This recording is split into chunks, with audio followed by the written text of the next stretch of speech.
Hello, Laura. Oh, hi there, star of Edinburgh Fringe. Likewise. Pot kettle black.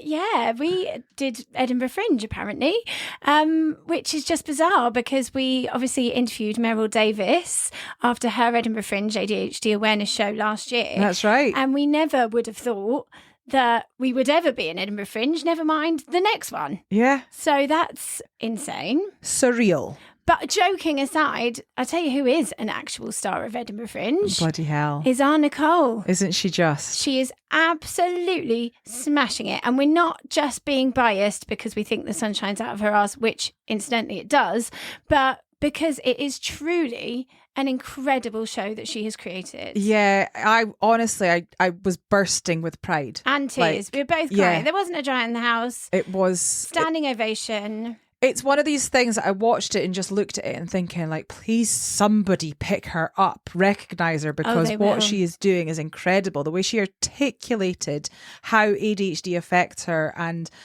just she got so much into that. Properly raising awareness, all the information, the feeling, the lived experience, also, the anti-ableism, every single thing, and about how to support yourself and that you can do the things that you want to do, because it was always her dream to be an actress and now she is. Yeah, it's just amazing to see her doing that, and, them recognising ADHD in the Fringe and disabilities. And speaking of that, we've also got Pip. Yes. So Pip is another member of our community, and she is doing Character Flaw, which is a completely different perspective and more of a theatrical show, whereas Nicole's is more storytelling. Yeah. And both of these incredible people are telling their lived experience to raise ADHD awareness, and we are lucky enough to have met both of them, have them in our community, and we even went for a roast dinner. Yeah, we afterwards. did. We've been living the Edinburgh Fringe dream, and we are so grateful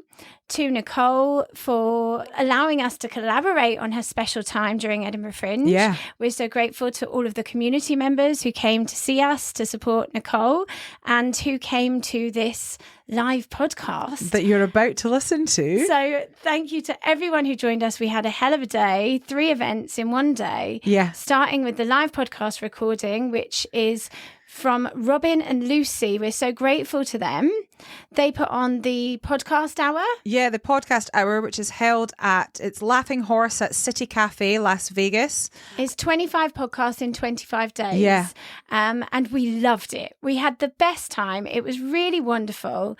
And we just wanted to bring some humour. Like, obviously, there's all different categories of performance in the Fringe, but it is kind of known for comedy. So we thought we would raise ADHD awareness with our funny segment, The Most ADHD Thing. And it was, the only challenge was keeping to time. Yeah, we had so many stories, and I was sat on my hands at the end being like, but I haven't told this story yet. I haven't told this story yet. We literally got through half of the stories that we wrote. So many stories that I still wanted to tell, but we just didn't have time because we were strictly adhering to the time. They that beat you out given. the door in the Fringe as other people got to come in. So we managed to stick to time.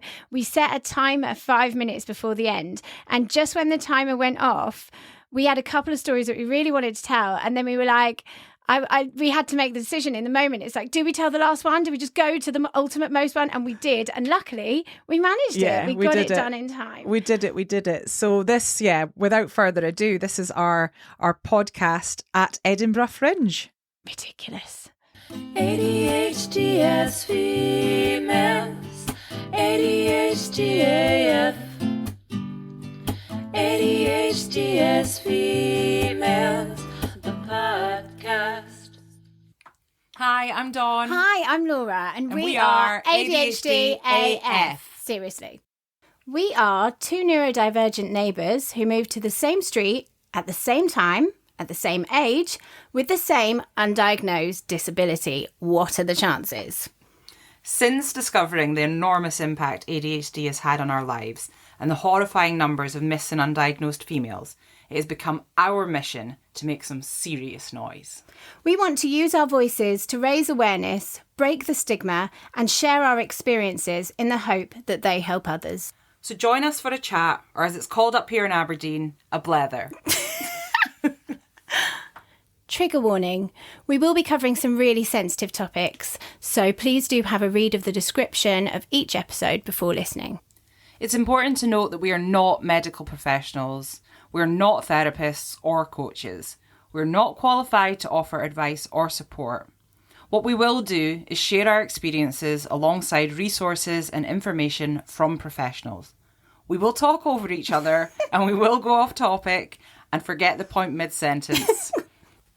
We are both assigned female at birth, which means that we can only speak from the experience of life as AFAB people. However, ADHD AF is an inclusive space. Whatever your gender, you are very welcome here. Yes, you are. ADHD as females, ADHD AF. So, I think most of you know us here. Has everyone heard the podcast ADHD as females? Anyone No. not? No, we have some newbies at the back. Hi, Hello. So, my name's Laura, I'm Dawn.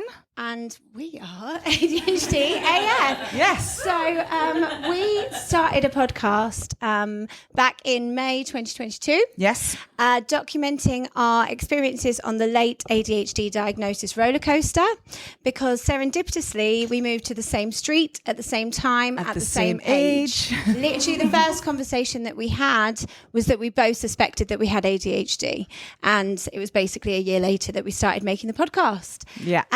So in the podcast, we have what we like to call a shame eradication segment, which is, it's a bit of fun. It's called The Most ADHD Thing. And the point of it is we share all the ridiculous capers and disasters that ADHD can get us into. Yeah. Many. Many. To destigmatize the symptoms of ADHD. And we share them so that we can all know that we're in it together as a community, and you can relate and be like, oh, I do that too, or whatever. So that's what it is all about. So this is Nicole. I'm Nicole. So Nicole is our lovely friend who is doing an amazing show in the Fringe called Why Am I Like This? So you should try and catch that if you can. Every day, 3:00, Surgeons Hall, the space. From now till the 19th, but not the 13th. Unlucky for them. Unlucky for them indeed. So we met Nicole through interviewing her on our podcast. Yeah. Nicole was interviewed by BBC Scotland about her experience with, ADHD diagnosis disasters. Yes. And that's how we met and fell in love. And we took her on tour. Kidnapped her, took her on tour with us around the UK. Yeah, so we did a tour, 15 Yeah. dates. She became our tour mum, Yeah. Yes. looking after us. But I also joke and say I need a book that says like Nicole has two mummies. Is that kind of how I feel sometimes? So the roles really reverse depending on what's going on. Yeah. Yeah.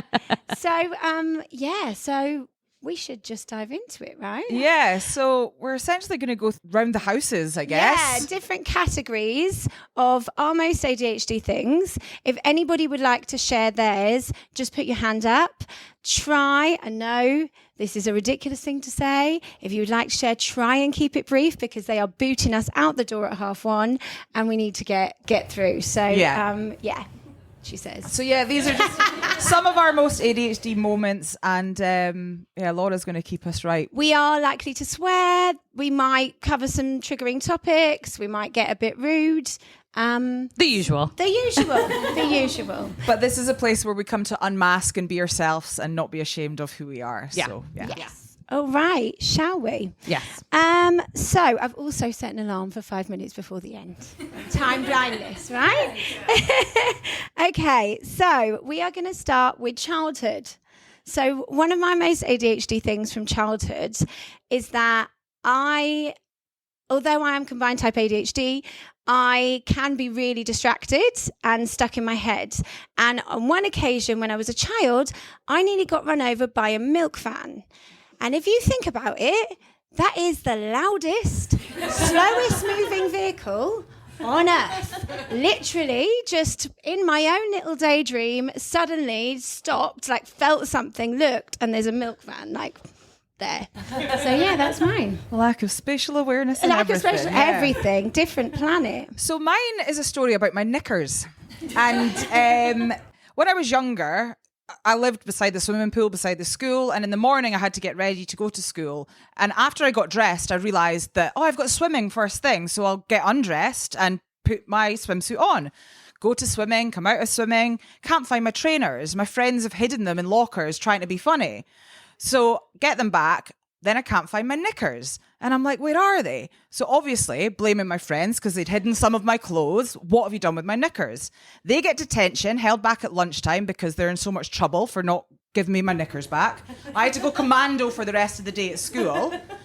Got home, saw them on my bedroom floor.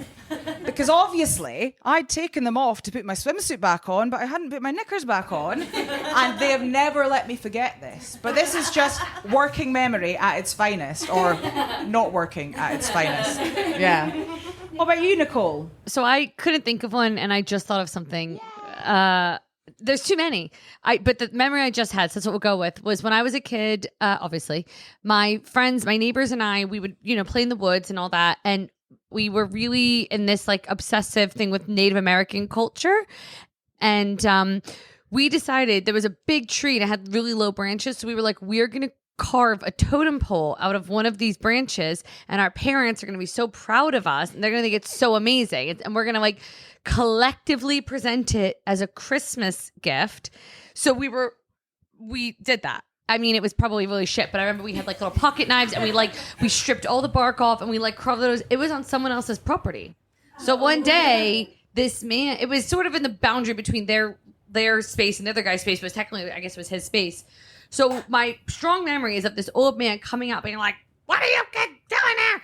And we're like, "Carving a totem pole, sir." And he's like, "What?" So then we got in trouble. So we explained to our parents why we wanted to carve. No matter how much we talked, they were like, "But why?" And it was my idea, and I was like, it really seemed like a good idea until you're asking me, and now it's clearly a horrible idea. And there was no totem pole after that. That was that. And that is lack of impulse control. That's everything. That's just me. Yeah. Does anybody have a childhood one you'd like to share? Anything come up for anybody? The top of your head? Don't worry, we're going to keep getting deep. We'll Don't worry. carry on. So in adolescence, I very much felt completely invincible. I had no perception of risk whatsoever. And I also, subplot, was about this height from the age of 11. So at 14, I was tall, brave, brash, all the rest of it. And I used to go clubbing, and I'd get in at the age of 14. And every night I would have spent all of my money, of course I had. And so I would walk home from the city centre half an hour through a park down a main road at 3 o'clock in the morning at the age of 14. And on one particular occasion, on my own, this creepy man was curb crawling me. Do you think I ran and hid?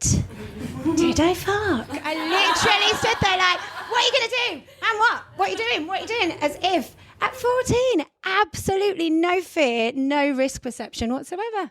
Yeah, well, mine's kind of similar about risk perception. I was out with my friends and we were quite young. We were hanging out with the boys that drove and stuff. We ended up back at my friend's house, and I live in a small place called Huntly in the northeast of Scotland.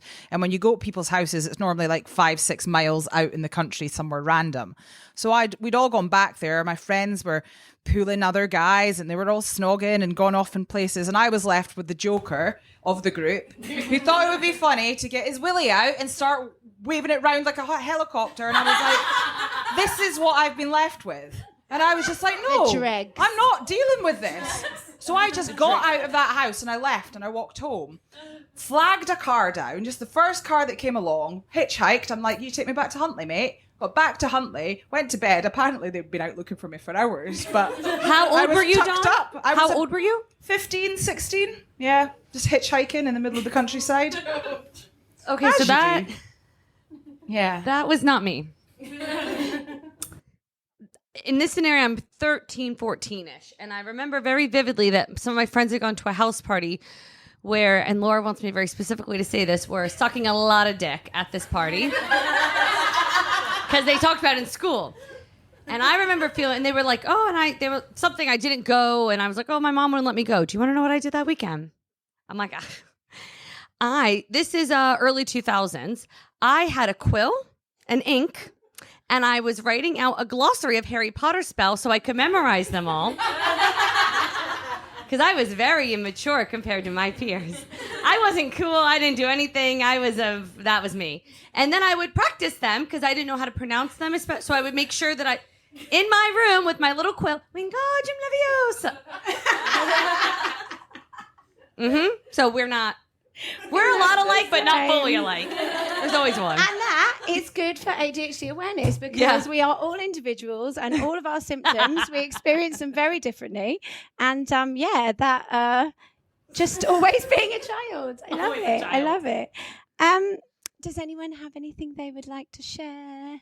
Anything? Yeah, go on. Hang on. I can't go. We should be able to hear you through this mic. Speak loud. So just speak loud.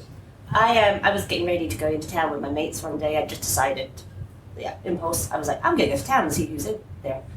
I got myself all ready. I got really excited about it. I was halfway to the bus stop and I suddenly remembered that I was actually babysitting my 2-year-old sister. So you just left your 2-year-old sister home? I completely forgot. Yeah. But you didn't get on the bus yet, right? Oh no, thankfully I hadn't got the bus. I just ran back and then went to my parents. Yeah. That secret dies with you and everybody in this room. I told her when she turned 18, I was like, by the way, now I think you might not be annoyed with me. Because she's still here. We're good. That is brilliant. Any more for any more? Yeah, go for it. I don't know whether I should probably admit this story or not. It's not maybe come across well, but in high school, so I was maybe like 12, 13, so it was like first or second year, and I had been getting really badly bullied, and then somehow I just decided that this was going to change, and over like a long weekend I chopped all my hair off, I like shaved it off, I became a full like mad goth, I'd gone from being very like Hermione Granger, very like bookish and nerdy, to literally shaving my head, wearing docks, turned up in my mum's old leather jacket, and I went round, this had been like 4 boys who'd been basically beating the crap out of me for months. And I went round and I beat the utter shit. We do not condone violence except on this instance. Impulse control, just suddenly like I just lost it, and then like I don't know how I didn't get suspended or like in trouble, but like one of the boys had a handprint shaped bruise in his face. I hit him so hard, and I'm just like, oh, I shouldn't have done that. No, like, that's so she should have. I know, because I'm never inspired. Mellow, but it was I think that was like my hyperactivity really coming out. Yeah, and justice sensitivity, Yeah. right in the wrongs. Absolutely. I was this scary bitch goth for years. I don't go near her because she'll batter you. I did never do it again. I can relate. I got the nickname Tank at school for a while. So yeah. Okay, we're going to leave all that in the playground and we're going to go home. So we're going to tell some home stories in different rooms. Where are we going first? My house. Your house? Basically. What room? Well, no, just a general home. Oh, just a general home. Yeah. Oh, yeah. So when my husband got work in Aberdeen and we moved up to Aberdeen, we were in an apartment first. And obviously they call Aberdeen the Silver City. Everything's granite. And also all the buildings are this kind of grey. And on a beautiful day, it sparkles silver and it's gorgeous. On a grey day... The floor is grey, the sky is grey, the walls are grey, everything is grey. And in this apartment, they'd obviously, played to the fact that this is what the place is known for. So it was beautifully decorated, interior designer had been in, but she'd made everything different shades of grey. So I woke up in the morning and I have a hard time grasping reality, full stop. I mean, this definitely isn't helping. But during the pandemic, I'd wake up in the morning and I'm in this different place that I've never been before. And I'm like, right, what's happening? Every morning, trying to come round and be like, this is where you are. This is what's going on. On this particular morning, I open my eyes and my husband, Big, is stood about to open the blinds. He's got a white T-shirt on that I accidentally dyed grey because I'd put it in with things that were black. He's wearing jogging bottoms, which are obviously grey. And he stood there pulling up the grey blind to look at the grey sky next to the grey walls. I'm in the grey bed with the grey bedspread, the grey carpet, the grey sky, the grey everything. And I sat bolt upright and I was like, have I gone fucking mad?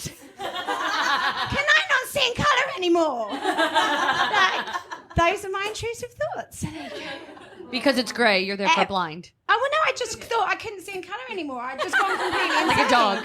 What has happened? That is a great story. We're skipping Dawn's turn. She lost privileges. No. Sorry, I went there. Okay, so when I was about 23, I moved to New York and I was living with my grandmother, but she was not there at the time. So I wasn't in a house that I rented, like it was someone else's house essentially. And there was a house in the sort of a separate basement apartment that I was staying in. And I don't know why, but for some reason I had to go out and it was late at night and I don't know. And I pulled the door shut behind me, went to do whatever I needed to do and went back in and I couldn't get back in. So in America, at least, most of the doors on the doorknobs have a little lock that you can just twist and it'll lock. And I thought I had absentmindedly done that and locked myself out. And I had my phone with me, but nothing else. So and the door was kind of hard to open. I really was budging it and budging it. I couldn't open. I was like, right, well, I must have just absentmindedly done that. I do that kind of thing a lot. So I call a locksmith. I have to pay like £350. The guy comes, he goes and he's like, bink.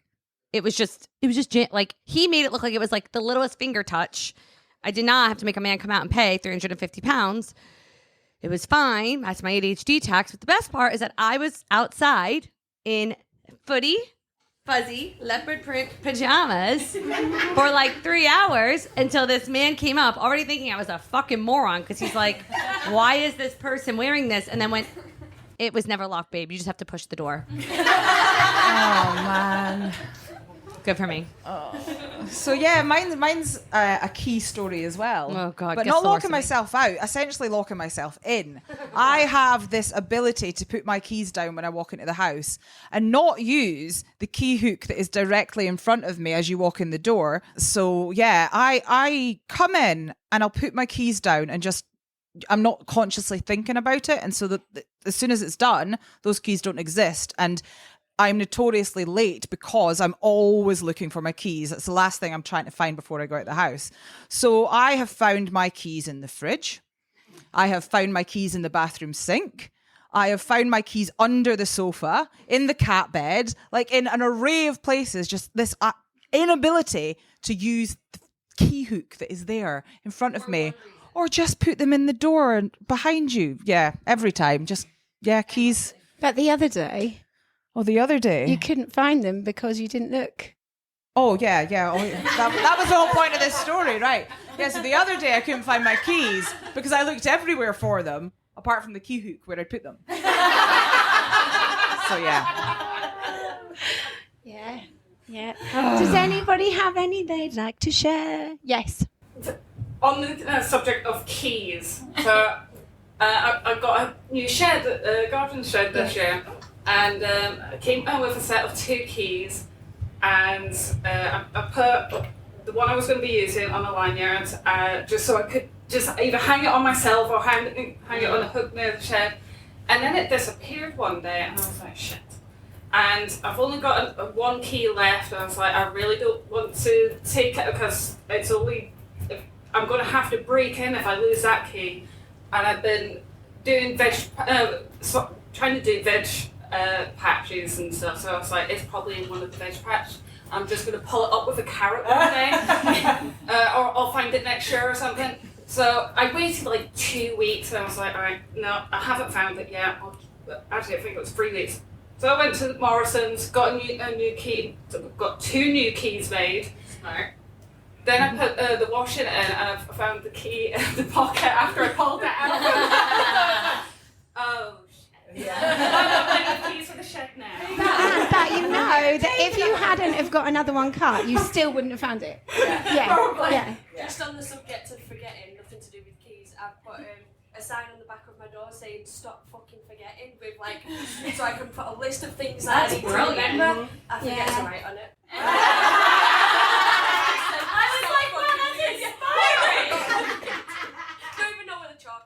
That's object impermanence. Like it works for a while and then you just forget that exists. Just right? blends into the background. Yeah. Absolutely. Okay, so we're going to move on to DIY. Dawny loves a bit of DIY. I've been DIYing the DIY. DIY Dawn, that's my name. I've got my pink toolbox, which obviously I didn't use on this occasion. So I've got this thing where if I need to do something, I need to do something now. And sometimes that means that I won't go and get something to help me do the task. I'll find another way to like use a substitute. So on this occasion, I was upstairs and I was sorting a planter that I was putting in the hook into the ceiling for, and I needed a screwdriver. So instead of going downstairs to look for the screwdriver, I wasn't entirely sure what it was, but it would have taken maybe 5 minutes to find it, or at the very least get a knife and just use a knife. But no. I thought I would fashion myself a screwdriver from scraps of metal and shit that was lying around.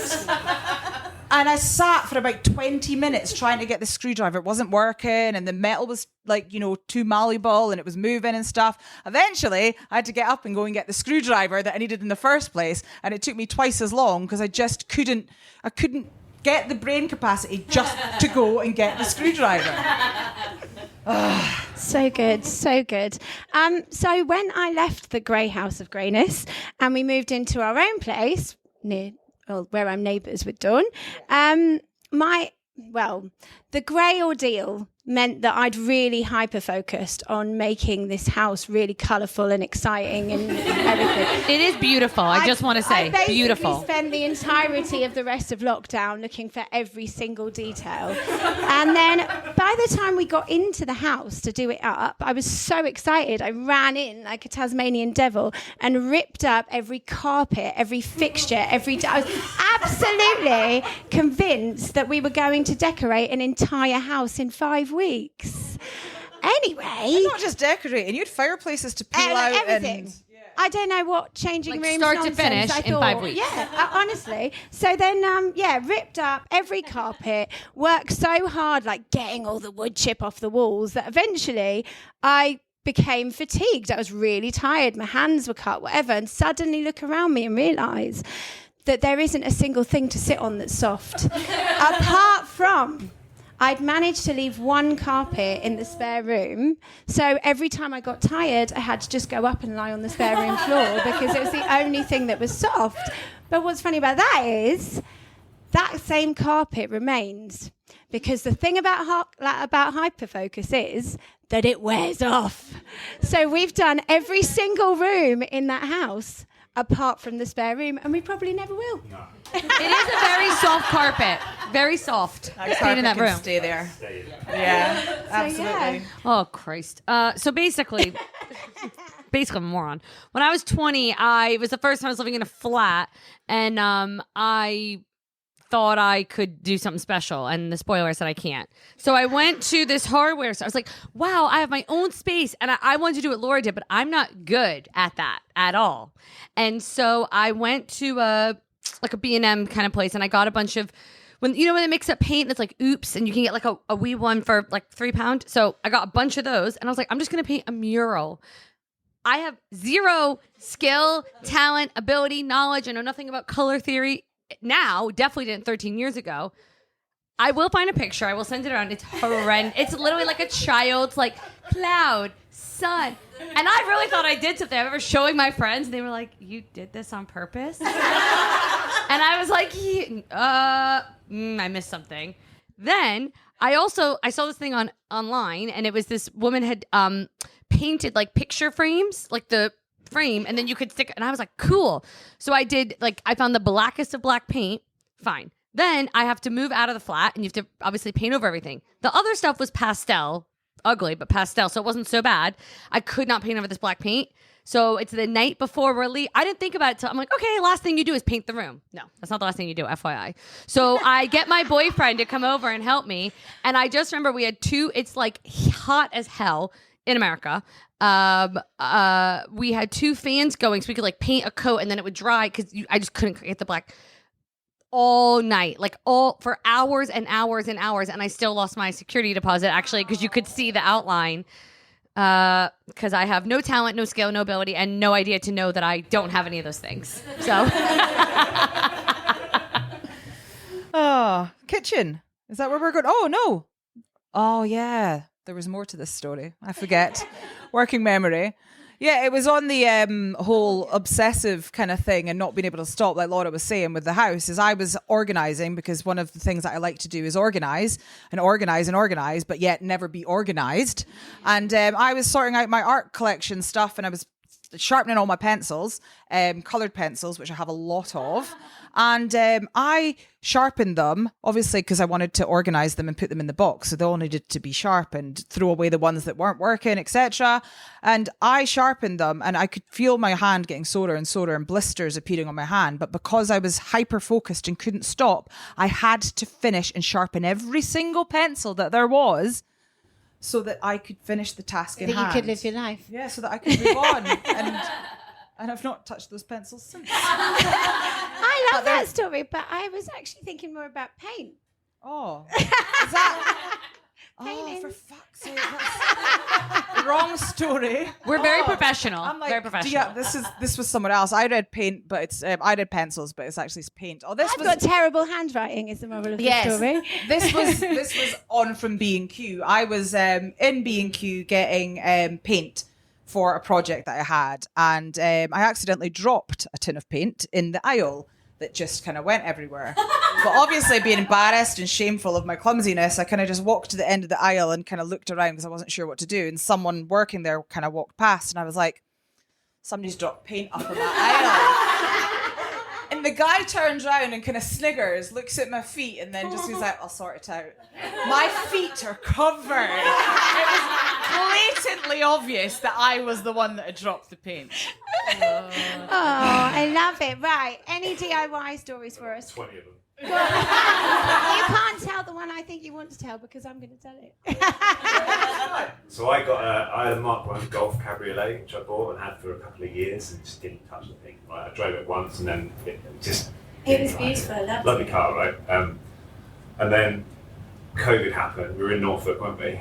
And I just suddenly became a mechanic out of nowhere. Basically, my job is just doing emails. What I do is horrific. So I've stopped it because everyone's working from home. So I'd spend hours a day, wouldn't I, just underneath this car, never having done any of this stuff before. I could do bits, but not this. I fixed some really serious shit. Yeah, I spent quite a lot of money on tools, right? And about probably a couple of grand. Yeah. On like big torque wrenches. I come in with oil up my arms. Yeah. And then we moved to Aberdeen, and I just put it in storage and paid silly money to have this old car that I'd fixed in storage, to then eventually speak to my best mate back in Essex and say, all right, pal, I've got a car in storage, do you want it? It's better than to getting it back. Yeah, all right. So now it lives in Essex with my best mate's dad. They don't even like the bloody thing. So I just hyper-focused. We got obsessed with this car. Don't It's tell so my much husband. stuff. Yeah. That story also dies in this room then. Don't spread it to them. Okay, so we're going to go to the kitchen. How are we doing for time? Time flying? Yeah, we've got Wicked. I mean, we've got loads to get through, but yeah. Right, kitchen. Dawn, tell us a kitchen story. Kitchen. This is quite a quick one. Basically, it's just clumsiness and me not paying attention. I went to the fridge last week, got 2 eggs for an omelette, put one down, went to put the other one down, and I was like, oh, it's a bit precariously placed, so I'm going to keep it in my hand. Go to get an avocado, open the fridge door with the egg in my hand, drop the egg. So then I go and get another egg, and I take this egg and I lay it down and I look at it and I think, yeah, that's fine there. Turn around, go back to the fridge to put the eggs back in. Here, another crack. It's just rolled off the counter. I could have placed the eggs, 10 centimetres away in the cooker area where they would have been safe and they wouldn't have rolled anywhere. But obviously, no, I put them on the surface that they're going to roll off. It's the egg in the hand. It's just the funniest thing ever. Just not paying attention. So, first of all, I just want to say, I don't know about anybody else, but my being on medication, being on Elvance has really helped with the strangest thing. When I cook, I normally use every spoon, every plate, every pot, absolutely everything is everywhere, splashed everywhere. Randomly, without trying, I now tidy up as I go. Random side Don't effect tell of my medication. husband. However, please remember I'm not a drug pusher. I just think it's very interesting. But what am I telling you? But unfortunately, I still am really clumsy. So I was making some like mince or something, needed to drain the liquid off the meat very carefully. took the pan, took the colander thing, tipped it in. That's all. Jobs are good. And then went to the moon in my mind and just basically threw the rest on the floor. Like literally went from draining it out to putting it back in it was just on the floor. So yeah, there's that. Yeah. How about you? Oh yeah. Okay, so I do an American Thanksgiving every year because I can, and but I never. That's not the joke. That's just. But I never did one in America because your mom does. Somebody else did it. I never did my own. So the first year that I did it here, what I didn't know is that there's really an order and a science and quite a majestic way of doing things. What goes in the oven when and cooks, and then you do this. Well, I don't know that. And even if I did know that, come on. So I will just set the scene. I don't have a very big. Really, when you have two people in there, you're kind of bumping elbows, isn't it? It's not a big kitchen at all. So I've got a wee stove and it's got like a top oven and then a bottom oven. I don't know if that makes sense. So I've got things in both ovens, okay? Cooking at 2 different temperatures. All 4 burners on boiling things. So the wallpaper is peeling off of the wall. I actually forgot what I was talking about right away. Off the wall. And I have all the stuff on the counters, which are about as wide as those benches. I have drawers open so that I can put things on things in the like a mixing bowl. And then I was sitting on the floor mashing potatoes, like in a bowl, not just on the floor. And so my husband walks in. So when Laura's like, I'm like, I feel personally attacked that you don't do that anymore because that's the only way I know how. And I'm cooking for like 10 people, 12 people, something like this. So I'm on the ground, like cross-legged, mashing potatoes, everything. And he's like, hey, how's it going? I'm like, crying. I'm like, just go away. And he's like, okay. And like, is it? And comes right back out. It's gotten a little bit better since then, but the crying on the floor with the mashed potatoes was, yeah. I love it. I love it. Has anybody got any they would like to share? Any kitchen nightmares? No, we will move on. We will move on. Okay, so we're going to the bathroom. When we moved into our little cottage, bless them, they'd just done it up, but they'd put these horrendous white plastic panels on the wall. So on all the walls, quite a small room, but all the walls.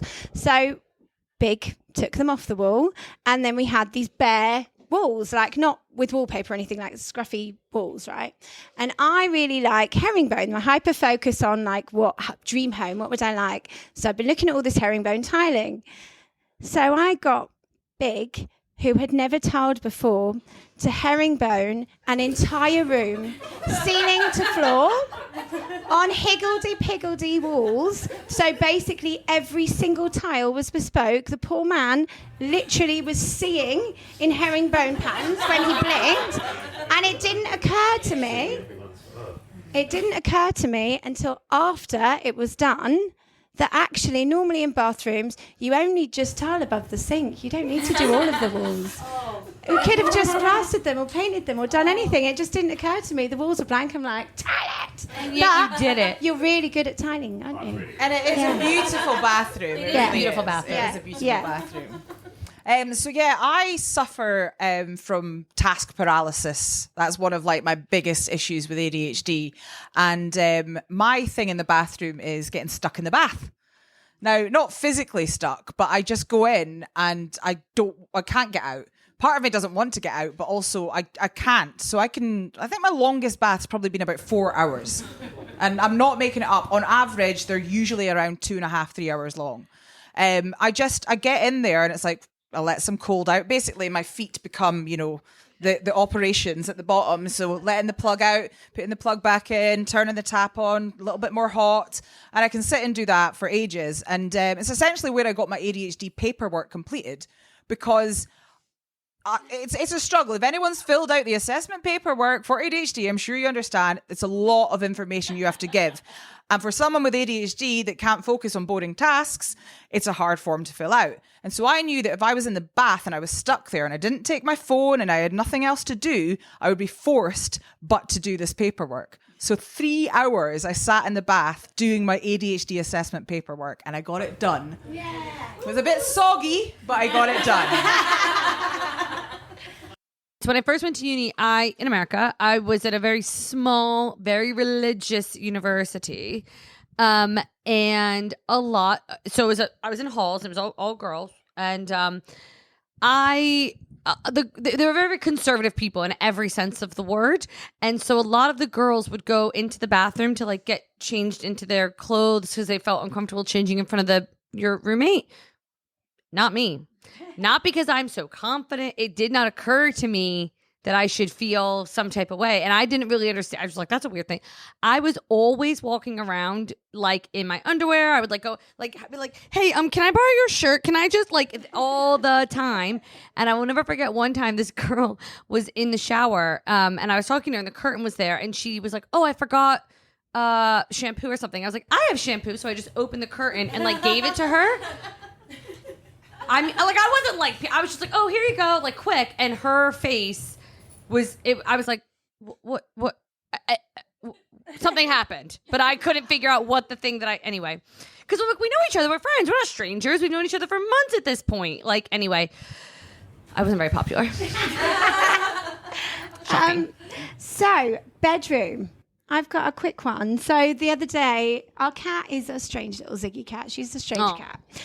She doesn't like going outside, so she's an indoor cat. And we had one window open. I mean, I don't know how she did it, but she managed to get out, squirrel her way out, and end up on the roof above our bedroom. So we realise that the cat is up there, trying to do a million and one things. Big gets a ladder. He's climbing up this way, that way. What are we going to do? I literally walk to the bedroom window, one of those ones, open it all the way out, and the cat is on the roof directly above my head. So quite a way up. And my impulsivity and lack of risk perception, I'm telling you, I nearly climbed out of the window and onto the roof. I actually had to stop myself from coming out of my own bedroom window in my pajamas, barefoot, and climbing onto the roof. I literally had to go, whoa, literally as I'm climbing out the window. What is happening? Honestly. Mine involves windows and ladders as well, but I wasn't dealing with either of them. I have a problem with putting laundry away, which often means that it goes on my bed. And sometimes I don't want to take it off of my bed. Well, I won't put it away, and I could take it off of my bed, or I could just sleep at one side of my bed and just leave the laundry on the other side. Sometimes I don't even move it and I just sleep under it. It's like a weighted blanket that I didn't know I needed. And one morning, and the other thing to note is that I never close my blinds because I'm really terrible at getting up in the morning. I like to leave the blinds open and hope that the sunlight coming in is going to get me up.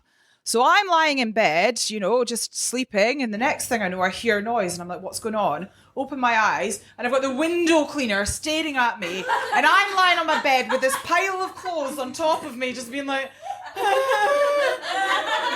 cover myself up, and I just hide there until he's gone. Just under my blanket of shame. The little old man. The little old man. I mean, you probably need it. You probably made his day. Best $5 I ever spent that day. Oh, this is a little show preview because I thought it's too good to not. So when I was a kid, actually still the same, but we'll just talk about when I was a kid.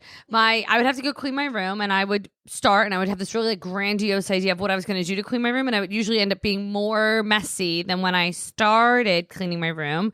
So I'd be like, well, sure, I could just put things away, or I could take everything out and color code it and then put it back. But you're not going to do that all at once, for sure.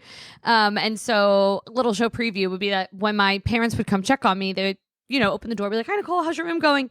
And I would just be in the middle, because I would have found something that kept my attention. Usually I'd find like an old book or like Barbie. I was very immature. Anyway, and I would be in the middle of doing this thing, and I would be like caught deer in headlights. And they're like, hey, how's it go? The fuck is this? Because there's me like playing with Barbies or reading a book or like doing a unfinished craft project. God only knows. And around is just full chaos to the point where, which now understanding ADHD, body doubling was a really big thing because I would beg my mom to sit in my room, or my dad, but mostly my mom, sit in my room with me. And she's like, Nicole, I don't have time to clean your room. I was like, no, you don't have to do anything. You can like file your nails, just be in my room with. So sometimes she would, but then obviously had to go about her life. But once I was kind of able to communicate that helped, she would sit there and like pay her bills, and then I would actually be able to clean my room. Yeah. Yeah. Body doubling, it's brain magic. Could isn't not it? before, though. Absolute brain magic. So we are going into the living room. Although mine's not really a living room story, but because I live in such a small house, my living room is in my kitchen. My kitchen is in, you know what I mean? One room. Anyway, so mine is open floor plan. Yeah, open plan floor, whatever that is. Yeah, and so it's essentially doing the dishes. So I like to, you know, try and keep myself occupied during boring tasks. So if I'm doing the dishes, I'll watch videos on my phone. So this is more of a hack for everyone in that I'll open the cupboard door, I'll prop my phone up against a mug that's there in front of the cupboard, and I'll do the dishes while using my nose to scroll through the videos on my phone. Just like a little extra finger that I didn't know I had. You're welcome. So my hyper focus is absolutely terrifying at points. If a job needs doing, like I am saving the world doing that job. Like, it is the most important thing and it has to happen and my life depends on it. And one particular time, I was so hyper focused on doing the social media for ADHD AF that my husband and I watched an entire series of a program, and he turned to me and said something about the character. I had absolutely no idea what he was talking about at all, and we'd literally watched 8 episodes. Brilliant. I couldn't wait to tell her about it. Oh my God, we never believe what happened. No, does anyone have one for us? I mean, this is a combination of body doubling, life hack, bedroom, and living room. But as some of you guys probably seen on Body Doubling the other day, but like Dawn couldn't make it to bed because there's so much stuff in there. So my life hack is I actually have a single bed in my living room, and it's beside my couch. So I put matching throws and pillows on it. So people come in, they're like, "Oh, I like your couch." I'm like, "It's actually a bed." I struggle so much with the transition of sitting in the living room watching TV and then going to bed that I just bring in a spare duvet cover. I've got my pillows that live in there, and when people come round, I get all the throws back out and make it look like a couch again. I'm like, "Look, just sit on the couch," and really I'm like, "That's my bed." I have a 2-bedroom flat. Like, this is ridiculous. Like, my big room is my doom room, and then my bedroom is the washing room, and then my living room is everything. It's brilliant. That is brilliant. You got to do what works for you. Exactly. And that's it. Exactly. I tell people it's just so I can decide which side I want the L-shaped couch on when I buy it, but it's not.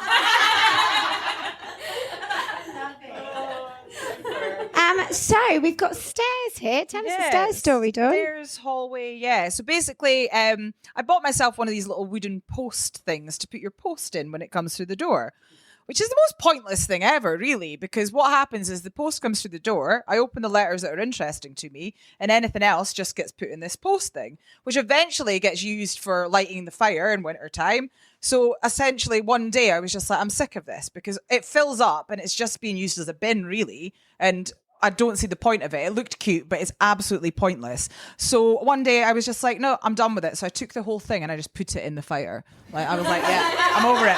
Done. Pointless. I love it.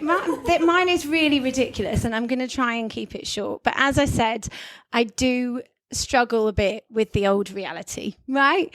And I've told this story for about 20 years. And when I used to tell this story, it was a ghost story. So I was once in somebody's house, and every time I got to nearly the top of the stairs, even though I was staying to the left of the stairs, I would turn to the right of the stairs as if I was going to go into this one particular room. So I noticed it a couple of times, and I was like, oh God, it must be that this is the same layout as somebody else's house. I'm getting confused, something. Anyway, one night I'd been out. I was with my ex, sorry. And we were walking up the stairs. It was nighttime, so we had to be quiet. We were walking up the stairs, and apparently what happened was he was behind me. I got nearly to the top of the stairs and started just being like in a trance-like state. I started walking in slow motion up the stairs, turning the corner away from where I'm meant to be going. And I only didn't go into the room I wasn't meant to be going in because he was like, Laura, will you stop it? You're really freaking me out now. What are you doing? And I was like, oh my God. So basically for 20 years, I thought that I was possessed by a ghost. But actually, I've just got ADHD and I zoned out, didn't I? ADHD, no sense of direction, just zoned out. And I can't really hear that well either, so yeah, there's that. I for a long time of my life, I moved a lot, which tracks now. And I never seemed to have anybody to help me. And so I was really proud of the fact that I would move myself in and out of places like meat, furniture. And I found this little dresser and that I wanted to carry up a flight of stairs, but I am not a big person in any I couldn't, it wasn't even like my arm span. I couldn't do it. So what I found is that if you roll it up a flight of I was so proud of myself that I remember trying to take a video of doing it at the same time. Didn't occur to me that I don't have more than two hands, so I broke my phone. I did get the dresser up, and I did the same thing another time with the sofa, but I did not think to film at that time because I have a little bit more common sense. But it's just because I was going up the way. So if it had fallen, if I was home alone, it was truly just the inability to perceive risk. Because I was wearing socks. It was like a wooden stick. Like, it was so stupid. It was fine, but could not have been. So we're going to rush on because obviously we've written down loads of things that we were never going to fit into an hour. So we're going to go on holiday, Dawn. Take us to Bali. Oh, Bali. So some of you may have heard this story before, and I'll try and condense it as quickly as I can. But I get excited really easily, which means in the excitement, I can lose track of things really quickly. And if I'm not consciously doing something, then I can lose things, like I said, keys, etc. So I'd arrived in Bali. I was away for a month. I was on this exciting trip and I was so excited. And as soon as I arrived in Bali, I got through passport control and my brain knew that was the passport part done. And I didn't need to think about the passport again until I was leaving. So it wasn't until I was leaving that I was like, right, where have I put my passport? This is my technique, is like I get to the hotel room and I put my passport in the wardrobe door on the roof of the wardrobe. So I'm like, it'll stay there and that's it, safe place.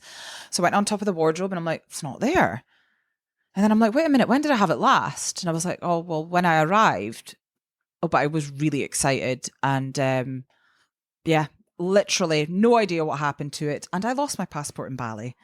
So I was stuck in Bali. My friends went off to Hong Kong for New Year and I was stuck in Bali by myself and I had the best bloody time. Yeah, absolutely. But still don't know to this day what I did with my passport. Yeah, I did something equally ridiculous. So I've got justice sensitivity through the roof. Like, that is in part how ADHD as females came about, obviously. And I also, I'm not afraid of confrontation. I can be quite impulsive and And once I accidentally held up a flight for 2 hours because I'd been asked to get off it. And I had no money. I had nowhere to stay. And my ex, again, was sick. So I was just like, no, I can't get off this flight. I've got nowhere to go. I'm in Tobago. I'd been staying with my family in Trinidad, so I wasn't even on the same island. And I was just like, I can't get off. I absolutely can't. Until the point that the police nearly came on to escort me off the plane. What had happened, it was a case of wrong place, wrong time. They had been tipped off that somebody was smuggling drugs. And we fit the bill, and because we were leaving and the food there is really good, we'd stuffed our faces, sat in the departure lounge, and he had got food poisoning. So he literally went green before we went on the plane, and as the plane was about to take off, he projectile vomited absolutely everywhere. Now, obviously, 20 years later, and having lived through a pandemic, I get why you would not stay on that flight. But at the time, just a child, no risk perception, whatever. Anyway, we got taken off the flight. We go through to, the police, all the rest of it, taken our bags. And I just was not reading the room. I was really angry. They eventually took us to a hospital to be x-rayed because they really believed that we had drugs in our system. And I'm sat there and the policeman's looking at me and I'm like, Bonnie and fucking Clyde over here. And the guy's like, you listen to me. If you were across the way in Venezuela, we would lock you in a cell and throw away the key. And I'm like, for eating a burger. Obviously there were no drugs, but I definitely wouldn't do that now. Well, I hope. You've got Alice. Oh, trains are my mortal enemy, but usually planes are okay if I know what date it is. And I am an American. We don't do dates the same. Okay. We also don't do time the same. I already don't know what time or what day it is. So living here, I've been here 6 years. I never know what day or time it is. I have to. So today's August 6th. I would write August 6th. If I write 8/6, 6/8, I get confused. Anyway, in America, we do month day instead of day. Okay. So I had to go on a plane or was going on holiday with my husband. We're going to Berlin. The flight was March 2nd. I booked it. If you flip those letters or numbers around, it's February 3rd in my brain. So I accidentally booked February 3rd, which was meant to be March 2nd, but I didn't know that until we turn up. I tried to check in online, and EasyJet was like, yeah, it's all good. Don't worry. Or no, it wasn't working. And I said, what's going on? They're like, oh, don't worry about it. It must be a glitch. You're fine. Show up to the airport, and they're like, yeah, you missed your flight. And I'm like, no, it's 9 a.m. It's not. We're fine. They're like, no, it was last month. And my husband is Scottish and he's ginger, so he gets a little tempery, And I look at him and I was like, and he's like, oh, it's fine. This is totally not a problem at all. Because I was like fully, like I had to sit down. I was crying. I was in a full meltdown. But I couldn't figure out like, how would I mess this up? How do I mess this up? And I'm looking and I'm like 3/2, 2/3. So I paid £300 and we got on the airplane. So learn the date. Bless you. That's some ADHD tax. So we've got how many minutes to go? We've got 7 minutes until we're getting booted out. 55,000 most ADHD things, but I figure we should probably just go to the last one so we can wrap up, don't you think? Yeah, probably. Let's do it. Do you want to do that? I think that's enough time for that. Yeah, so I guess, well, my story is basically... this is kind of, we've told our most ADHD things on the Too Much Tour, so this is one of our most ADHD things. And this goes back to my first girls' holiday when I was 18, and what happens when I get excited is that I just I get sucked up by the excitement and I just go and over the top and don't think about anything else. So that's just our little reminder alarm. But the excitement can get the better of me and I can just like go full force into things. So went on this holiday. I was wearing my friend's skirt, and the one thing that she'd asked of me is she's like, just don't jump into the pool with my skirt on. Because obviously that's the type of thing that I would do. So we go out on this night out and there's a lot of alcohol drank. I'm 18. It's my first holiday, first time I'm on an aeroplane. And I just go hell for leather and get ridiculously drunk. And obviously, as soon as we get back to the hotel, the first thing I do is run into the pool. Oh, darn. So as I'm getting out of the pool, my friend, who's annoyed, rightly so, pushes me back in. To which I then am just like, why are you starting on me, mate? And start fighting with her. And then that fight ends up with the female holiday rep coming to break us up, who I punch square in the face. Dawn the Tank. Yeah. I do not like fighting. I do not condone fighting. I don't think it's nice. But yeah, that was my holiday. The tank on tour. I was put in a room, kicking and screaming, and they had to hide the knives because they were that scared of me. I know, so bad. But it was just me. I just couldn't stop the excitement, and everything took over. And well, that's undiagnosed ADHD. Yeah, absolutely. So my story is about getting the most amazing opportunity of a lifetime and nearly ballsing it up because of my forgetfulness to do the most essential part. So I'm going to hurt my foot with all this name dropping, but I used to live in Ibiza and I got commissioned to make a hat for Fatboy Slim. He was doing a boat party, and so I had to make him this hat. Great. Made the hat, really excited, told the world, so excited. What did I forget to do? Book a fucking taxi. So I've got about half an hour to get from one side of the island to the other side of the island to get on this boat.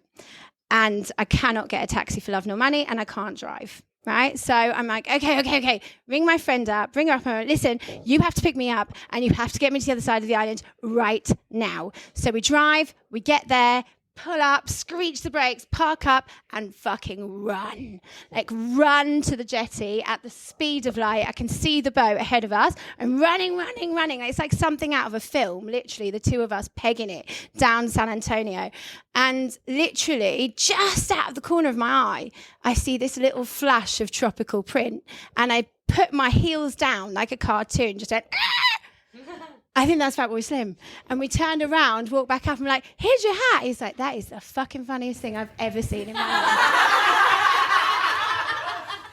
So there you go. One more for the ride. Come on, Nicole. Right. Okay. So mine is that I did a Fringe show without any idea of how to do a Fringe show.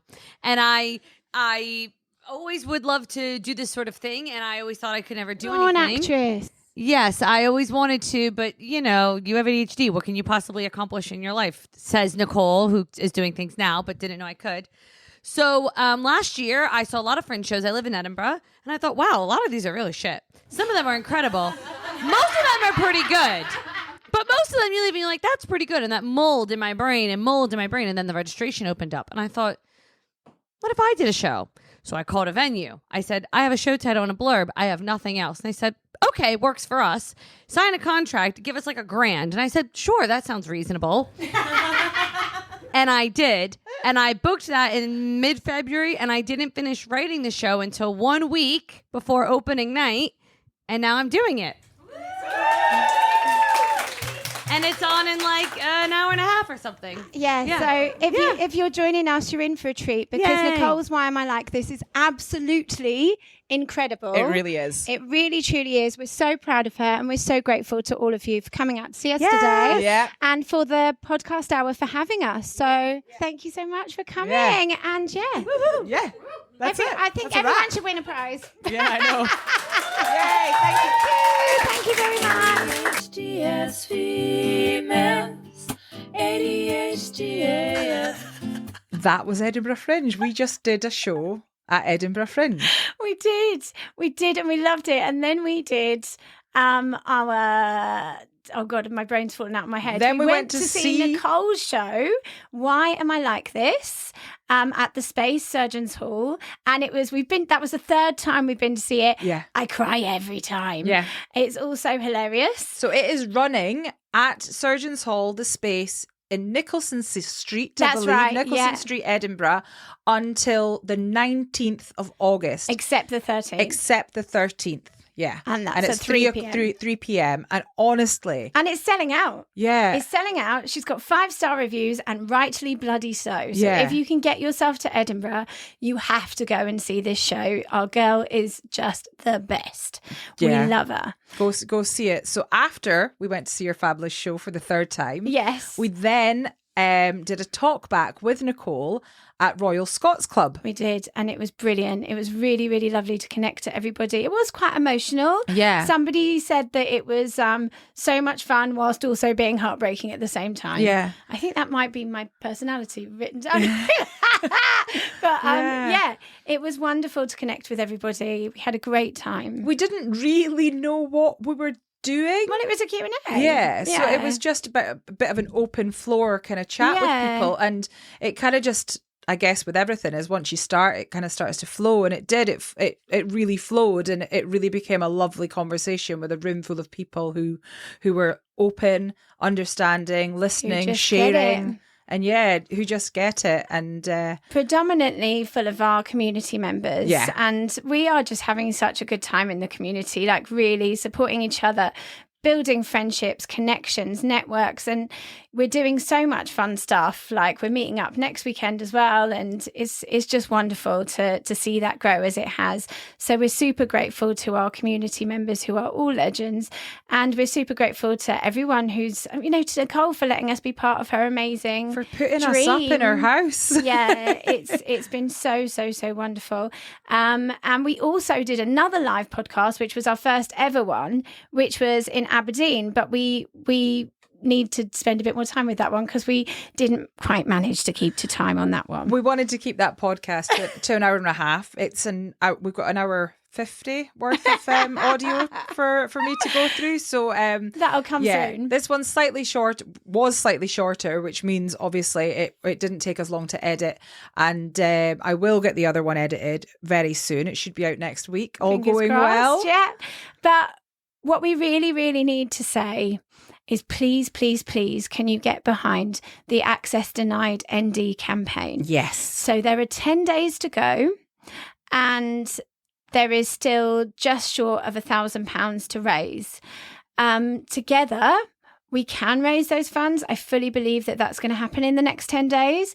And those funds are for a crowd justice fundraiser for legal fees to protect our right to ADHD and autism diagnosis. Whereas in York, there has been illegal and immoral and downright dangerous pilot, which is stopping people from accessing ADHD and autism diagnosis. So there is a very strict set of criteria in which those diagnoses will still be allowed, but they're so strict with things like there has to be a crisis team in place, where people who are in crisis don't have crisis teams in places. It's literally stopping people from accessing diagnosis, and instead they're being sent to like self-help links on a website, go for a walk, read a book, whatever the fuck. Nonsense that, quite frankly, if I had been told to go and help myself and sent off to a website back in January 2022, I tell you,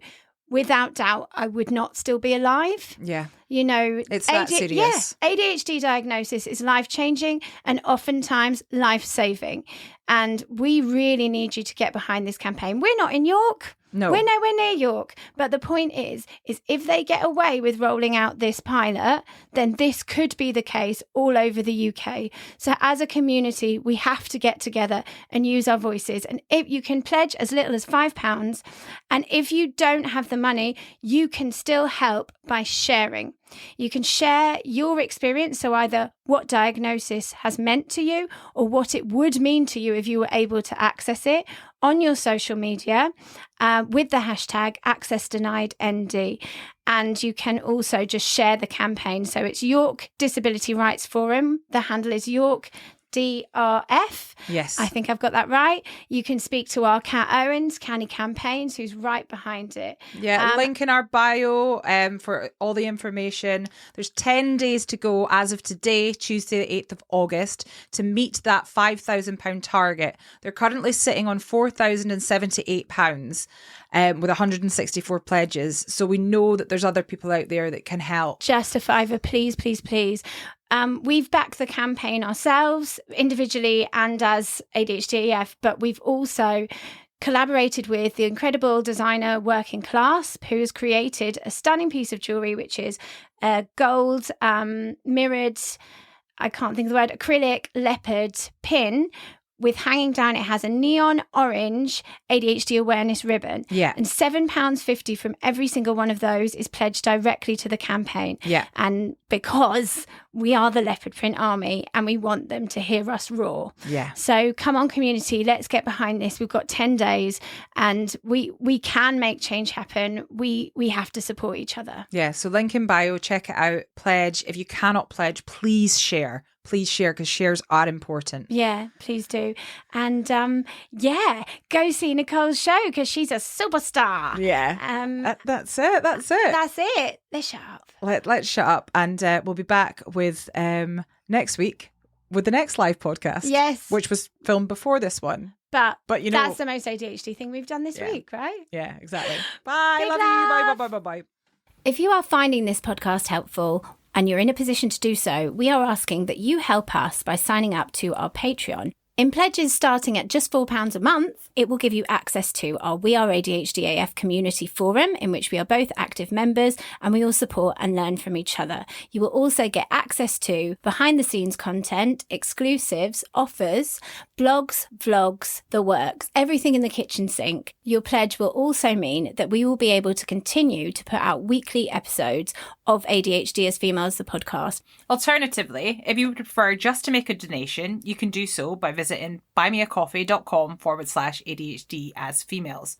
We know that our words are helping people in 164 countries and counting. We really appreciate your support in supporting us to continue supporting the ADHD community. If you are ADHD AF and you want more ADHD AF, join the We Are ADHD AF community. www.patreon.com/ADHD as females. ADHD as females. ADHD AF. ADHD as females. The podcast.